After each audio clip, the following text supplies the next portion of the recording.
Bon après-midi, bien-aimés. Que Dieu vous bénisse abondamment en ce live, en ce direct que nous sommes en train de réaliser. Que ce soit vous qui nous suivez sur Facebook, vous qui nous suivez sur YouTube présentement. Parce que Dieu a mis à notre cœur un message important à adresser au peuple de Dieu, à l'Église en général. Et voilà pourquoi on va lire une portion des Écritures et puis nous allons prier. Dans Éphésiens chapitre 5, verset 16e, la Bible dit ceci. Rachetez le temps car les jours sont mauvais. Rachetez le temps car les jours sont mauvais. Père, Dieu d'Abraham, Dieu d'Isaac, Dieu de Jacob, nous te recommandons ce précieux moment en tes bonnes et saintes mains. Parle à ton peuple en ce moment et que, Seigneur, cette parole puisse rencontrer, Seigneur, le point de leurs besoins. Nous renversons toutes tes pensées négatives et nous implantons ta croix au milieu, Seigneur, mon roi papa, de ton peuple. Règne en Seigneur du début jusqu'à la fin de cette exhortation dans le nom de Jésus, ainsi nous avons prié. Saint-Esprit, ensemble faisons ce travail. Glorifie le nom de Christ au travers de cette exhortation. In Jesus' name, mighty God, ainsi nous avons prié et nous disons Amen. Oui, bien-aimés, comme je l'ai dit, l'exhortation de cet après-midi, nous l'intitulons « Rachetez le temps car les jours sont mauvais ». Rachetez le temps car les jours sont mauvais. Cette parole de Paul écrite aux Éphésiens. Oui, bien-aimés, nous sommes arrivés à un temps, à la soirée du temps ou au temps du soir, où beaucoup de choses se font, se réalisent, beaucoup de choses mauvaises se réalisent au nom puissant de Jésus-Christ. Nous devons être là pour alerter l'Église. Alléluia. Paul rappelait aux Éphésiens, rachetez le temps.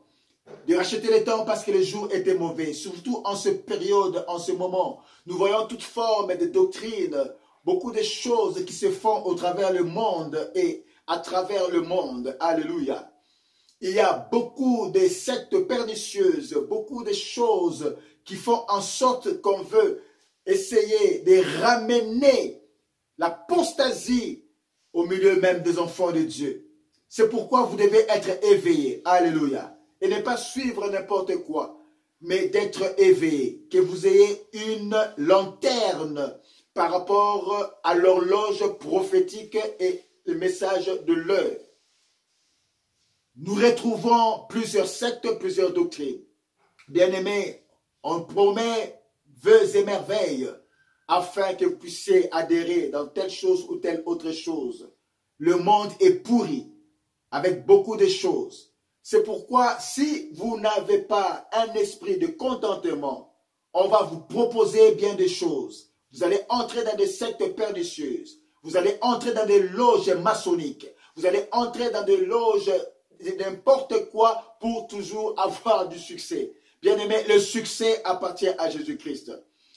Plusieurs jeunes serviteurs, plusieurs ont abandonné la saine doctrine, le véritable message, la parole saine de Jésus-Christ de Nazareth. N'adhérez pas à ces sectes pernicieuses. N'ayez pas une vie avec engouement pour entrer dans ces sectes, pour avoir du succès, pour avoir la réussite. Alléluia. Par des choses impossibles et incroyables. Bien-aimés, la Bible me dit rachetez le temps, car les jours sont mauvais. Effectivement, les jours sont mauvais. Et les apôtres nous avaient déjà signalé cela. Ça ne date pas d'aujourd'hui, ça date de bien longtemps. Dans la Bible même, au temps des apôtres, il y avait ces choses. Et ça continue à persister. C'est pourquoi je m'adresse aux jeunes serviteurs. Vous qui voulez aller vite dans le ministère et adhérer à des choses incroyables. Ce n'est pas tout ce qu'on nous promet comme merveille, alléluia, que vous allez adhérer facilement. Vous devez accepter le chemin par lequel Jésus vous fait traverser. Lui-même, Jésus n'a pas commencé au top, il a commencé au piédestal, alléluia. Il nous a montré le chemin par lequel nous devons traverser. Mais vous voulez sauter des étapes, arriver directement au top, sans passer par le chemin par lequel Jésus-Christ veut vous faire traverser. Alléluia. Il est né dans une étable, il n'était pas né dans un hôpital pompa ou un hôpital de luxe, mais c'était dans une étable. Alléluia. Il a montré le chemin du parcours d'un héros. Alléluia. Tu commences en bas et tu vas d'escalier en escalier, d'étage en étage. Ce n'est pas du coup, du lendemain, on voit des choses incommensurables. Alléluia. Ce n'est pas ainsi. C'est pourquoi ces apôtres, les apôtres du fondement universel, c'est-à-dire ceux qui ont reçu la révélation de Dieu, selon qu'il est écrit, c'est poussé par l'Esprit que les hommes ont parlé de la part de Dieu. Ils n'ont pas parlé par leur propre chef. Ils ont parlé de la part de Dieu. Alléluia. Et c'est pourquoi ils ont aussi écrit. Ce sont les apôtres et les prophètes du fondement universel qui ont posé cette doctrine, qui ont parlé de la part du Christ. Et Dieu s'est révélé à eux et ils ont donné ces écritures que nous avons aujourd'hui, la Bible. Alléluia. C'est pourquoi ce sont eux qu'on appelle les apôtres et les prophètes du fondement universel. Nous autres, nous sommes que des comme apôtres. Il a fait des autres comme prophètes, comme évangélistes, comme docteurs, comme pasteurs. Alléluia. Bien-aimés, c'est pour cela que nous ne devons pas aller au-delà des bornes que nos pères ont posées. Quelles sont les bornes? C'est la doctrine. La doctrine de Jésus-Christ. Alléluia. C'est ce que les apôtres et les prophètes du fondement universel ont établi. Et nous, les apôtres d'édification, les prophètes d'édification, les évangélistes et les docteurs, tous, nous devons aller sur base de ce fondement et bâtir dessus. On ne peut pas amener des coloquettes sauvages. On ne peut pas amener de fausses doctrines. Alléluia. L'heure dans laquelle l'Église se trouve, quand je regarde l'horloge prophétique, il y a beaucoup de choses qui se font et qui égarent le peuple de Dieu. Je viens de suivre encore sur les réseaux sociaux une église en Angola. Alléluia. Où il y a des choses incroyables qui se font. Des hommes de Dieu qui sont entrés dans des maçons, dans des choses incroyables. Alléluia. Par la transformation en devenant des serpents. Alléluia. Je préfère, pour ne pas toucher certaines sensibilités, ne pas parler de cette église. Alléluia. C'est pourquoi je suis venu seulement alerter le peuple de Dieu de vouloir être éveillé. Racheter le temps car les jours sont mauvais. Les jours dans lesquels nous sommes, les jours sont mauvais. Les gens veulent vivre dans la liberté, dans le libertinage. Alléluia. Nous devons avoir la crainte de Dieu. La crainte de Dieu est le fondement de ta vie chrétienne. On ne craint pas Dieu par notre propre force. C'est avec l'aide du Saint-Esprit bien-aimé. Si tu crois au Seigneur Jésus-Christ, marche dans les principes de Dieu. Marche dans la crainte de Dieu. Dieu t'élèvera au temps convenable. Accepte de passer le chemin par lequel Jésus veut te faire traverser. Rachetez le temps. Parce que nous n'avons pas toujours le temps avec nous. Je l'ai toujours dit et je le répète toujours, que tout peut arriver à quiconque. Que ce soit à un bébé qui vient de naître, que ce soit à un adulte, que ce soit à un élève. Tout peut arriver parce que la vie est fragile. Alléluia. Nous devons racheter le temps. Et le temps, c'est maintenant. C'est maintenant que tu dois croire au Seigneur Jésus-Christ. C'est maintenant que tu dois accepter de servir Jésus-Christ. En tant que jeune, n'attends pas d'être âgé. Alléluia. N'attends pas d'être un vieux barbu avec des cheveux blancs pour croire à ce message de Jésus-Christ. Le temps ne nous appartient pas. Le temps appartient à Dieu. C'est pourquoi Paul nous dit de racheter le temps. Nous devons avoir le discernement du temps. Comme les fils d'Issachar, cette tribu d'Israël qui avait le discernement du temps pour savoir ce qu'Israël devait faire en tel moment ou tel autre moment. C'est ça qui nous manque, bien-aimés. Rachetons le temps parce que les jours sont mauvais. Bien-aimés, nous devons nous attacher à la parole. Nous devons nous attacher à la doctrine. Nous devons nous attacher à ce que Christ nous dit. Alléluia. Ainsi, pour conserver nos vies.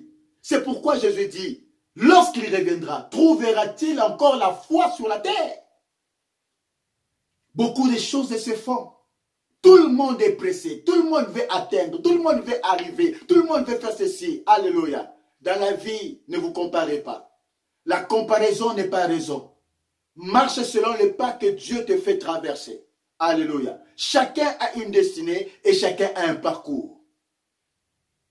En voulant faire comme l'autre, tu risques d'entrer dans quelque chose qui va compliquer ta vie. Marche avec le pas par lequel Jésus te fait traverser. Jeunes serviteurs, revenez à la saine doctrine. Homme de Dieu, revenez à la saine doctrine. Ministre de Dieu, revenez à la saine doctrine. On n'a pas une autre doctrine si ce n'est que la doctrine de Jésus-Christ. C'est pourquoi l'apôtre Pierre nous rappelle ici, dans 2 Pierre, chapitre 3, en disant ceci. Voici déjà, bien-aimé, la seconde lettre que je vous écris dans l'une et dans l'autre. Je cherche à éveiller par des avertissements votre saine intelligence, afin que vous vous souveniez des choses annoncées d'avance par les saints prophètes et du commandement du Seigneur et Sauveur enseigné par vos apôtres. Sachant avant tout que dans les derniers jours, il viendra des moqueurs avec leur raillerie, marchant selon leur propre convoitise. Et disons, où est la promesse de son avènement? Ils vont commencer à dire, où est la promesse de son avènement? On dit toujours, Jésus revient bientôt. Jésus revient bientôt. Jusqu'à aujourd'hui, on ne voit pas la promesse de son avènement. C'est-à-dire, le retour du Seigneur Jésus-Christ. L'enlèvement est une réalité.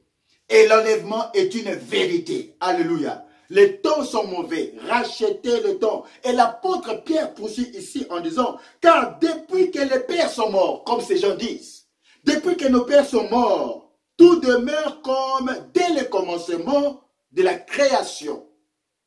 Ils veulent ignorer ces gens. En effet, que les cieux existèrent autrefois par la parole de Dieu, de même qu'une terre tirée des eaux est formée au moyen de l'eau, et que par ces choses le monde est alors péri, submergé par l'eau. Tandis que par la même parole, les cieux et la terre d'à présent sont gardés et réservés pour le feu, pour le jour du jugement et de la ruine des hommes impies. Nous sommes entourés des hommes impies. Ils veulent changer tout, que ce soit dans le gouvernement, que ce soit dans des trucs étatiques. Alléluia. Et si vous n'adhérez pas à cela, c'est la persécution qui arrive. Église, soyez préparés à cette persécution. Si vous n'adhérez pas à leurs principes, si vous n'adhérez pas à leurs astuces, c'est la persécution qui vous attend. Vous devez faire le choix entre la vie et la mort. Faire le choix entre la vérité ou demeurer dans le mensonge du diable. Mais ce que je sais, que cette parole, elle sera combattue, mais jamais elle sera vaincue. Parce que la parole, c'est la vérité. Et la vérité, c'est la personne de Jésus-Christ. Rachetez le temps, car les jours sont mauvais. Bien-aimé, tu peux avoir toutes les richesses du monde, mais si tu perds ton âme, c'est l'enfer qui t'attend. Tu peux avoir tous les véhicules, toutes choses du monde, et ce qu'on nous prêche sur la prospérité. Je ne suis pas contre la prospérité. Non, la prospérité est biblique. Mais la manière dont on nous présente cela, qui est anti-biblique. Alléluia. L'important, c'est d'avoir la bénédiction de Dieu.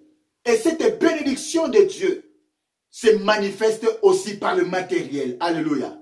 Mais suis le pas de Jésus. Là où il te fait passer afin d'atteindre là où il veut t'amener. Rachetez le temps. On n'a pas assez de temps. On doit évangéliser. On doit atteindre les nations. On doit atteindre le peuple. Bien-aimé, marche de la sanctification. Marche de la crainte de Dieu. Tu es sers Dieu, continue de le servir. Même si tu ne vois pas aujourd'hui. Tu sers Dieu, continue de le craindre. Même si tu ne vois pas des résultats aujourd'hui. Continue parce que c'est Dieu que tu sers est fidèle. Alléluia. Rachète le temps, car les jours sont mauvais. N'abandonne pas la foi. Demeure dans la foi. Même si tu es ballotté, demeure ferme. Ferme jusqu'à la fin. Et Jésus-Christ te donnera la couronne. La couronne t'attend. Mais avant d'atteindre cette couronne, sache que cette couronne porte aussi des épines. Et les épines, ce sont les épreuves. les couloirs et corridors par lesquels le Seigneur lui-même te fait passer et traverser. Bien-aimé, je suis arrivé à la fin de mon exhortation ce soir ou cet après-midi. Toi qui me suis, crains Dieu. Et si tu n'as pas encore reçu le Seigneur Jésus-Christ, maintenant, fais avec moi cette prière. Alors que tu me suis, demain ne t'appartient pas. Tout peut arriver. Nous voyons des bébés mourir, des hommes mourir. Tu es dans des sciences occultes, tu es dans des choses, des blessures intérieures, tu es dans l'occultisme. Alléluia. Tu dois abandonner ces choses et croire au Seigneur Jésus-Christ. Fais avec moi cette prière. Seigneur et Jésus, je vis et j'ai entendu ta parole de cet après-midi. Pardonne mes fautes, pardonne mes transgressions. Je conduis ma vie comme je l'entendais. Mais par le message de ce soir, je viens d'entendre qu'il m'a été dit de racheter le temps. Comment vais-je racheter le temps? C'est en croyant en toi, Jésus. Je ne veux pas aller en enfer, mais j'ai besoin d'entrer au ciel, là où tu as disposé pour moi. C'est pourquoi je renonce aux choses anciennes. Je renonce au péché. Je renonce au mal. Je renonce à toutes choses qui veulent m'entraîner dans la perte. Je t'accepte aujourd'hui dans mon cœur comme mon Seigneur et Sauveur. Selon qu'il est écrit, c'est en confessant du cœur, en croyant au cœur et en confessant de la bouche qu'on parvient au salut. Jésus entre dans ma vie. Demeure en moi. Sois mon Seigneur et mon Sauveur. À partir d'aujourd'hui, je suis enfant de Dieu. Je t'accepte dans ma vie, dans mon cœur. Guide-moi, dirige-moi.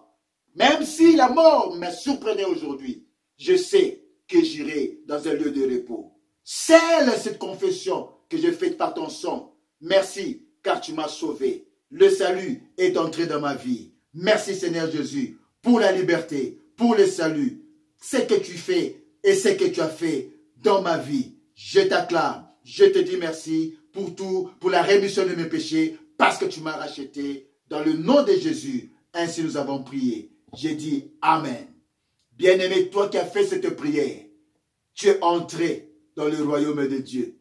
Ce n'est pas un problème de temps ou de minutes. À l'instant que tu as fait cette prière, le royaume de Dieu, tu es entré. Vois une église locale, selon que le Saint-Esprit va te diriger. Attache-toi à cette église. Suis les enseignements. Reçois ton baptême d'eau, car il est écrit, celui qui croira et qui sera baptisé sera sauvé. Car le baptême, c'est un ordre, une ordonnance du Seigneur Jésus-Christ. C'est de cette manière que tu seras attaché à une assemblée locale pour ta croissance spirituelle. Que Dieu vous bénisse et que la grâce de Dieu vous accompagne. Soyez bénis. C'était votre humble serviteur, l'apôtre Guy Pascal, établi en Afrique du Sud. Vous pouvez aussi vous abonner sur cette chaîne, sur vous qui nous suivez sur YouTube, dans Apôtre Guy Pascal Kalubé Pamuzo officiel, et sur Facebook, vous pouvez aussi le suivre. Que Dieu vous bénisse. On se retrouve à la prochaine occasion. Ciao. Nous sommes pour le baba maman, tu es ma servante spirituelle. Yes, you.